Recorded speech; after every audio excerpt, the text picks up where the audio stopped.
with some books that I will take absolutely no criticism on. Like, you could tell me that this author wrote pee pee poo poo in the book and I will tell you, and it was done wonderfully. First one obviously is The Song of Achilles by Madeline Miller.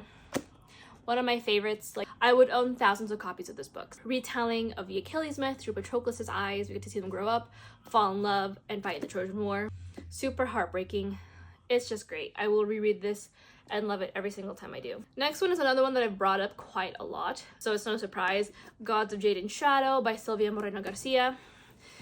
This is a historical fiction set in 1920s Mexico, following Cassiopeia, who I think like Cinderella. Her family's treated her very well. She's trying to get a way out of the situation she's in right now, and she accidentally opens a box containing the god of death. And the two of them have to traverse through 1920s Mexico to put the god of death back together before he inevitably sucks the literal life out of Cassiopeia. Silvia Moreno Garcia just has a way with writing and characters and prose and just world building that I love and adore, and I don't think I'll ever get tired of recommending this book and like referring back to this book as such a bittersweet and beautiful ending. This is probably what spurred my love for Gothic literature. This is The Picture of Dorian Gray by Oscar Wilde. It follows Dorian Gray, who gets his portrait done and he realizes that he will no longer be as beautiful and as young as a portrait, so he kind of signs a deal with the devil to have it so the portrait will age and grow with each sin and each time he ages while he stays young and beautiful. It's one of my favorites for a reason. It's just so good. I think that there's something about how Dorian is written, and he's not necessarily like the hero of this story. One would say he might be actually the villain, but it's just written in a way that I just love losing myself in the writing and the words. What I would say is the perfect ending to a trilogy that I have ever seen in my life, and that is Clockwork Princess by Cassandra Clare.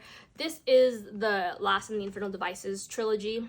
This follows Tessa as she moves from America to London to find her brother and finds out she is not human, but she is a breed of shadow hunters. It's just so good. I think Cassie Clare is an amazing historical fantasy writer.